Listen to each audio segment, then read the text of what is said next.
हडपसरमध्ये मोठ्या प्रमाणात कचरा डंपिंग केलं जातं। शिवसेनेच्या नाना भानगिरे यांनी आता आयुक्तांना थेट इशारा दिलाय।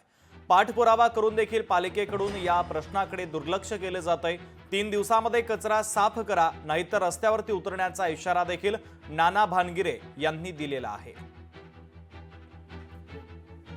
सर्व कचरा या ठिकाणी डंपिंग केलेला आहे। अनेक वेळा आमच्या इथल्या सर्व नागरिकांनी प्रशासनाला वेळोवेळी सांगितलं की या ठिकाणी संपूर्ण भागातला कचरा असेल, वेगवेगळे मातीचे ढिगारे असतील, या ठिकाणी आणून टाकल्यामुळे इथल्या सर्व नागरिकांचं या ठिकाणी जीवन धोक्यात आलेलं आहे, आरोग्य धोक्यात आलेलं आहे, नागरिकांचा जीव धोक्यात या ठिकाणी आलेला आहे।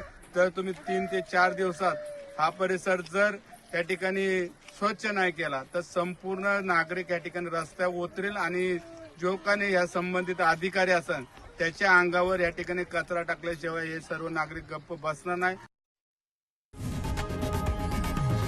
लोकशाही मराठी ऐका, पहा, जागरूक रहा।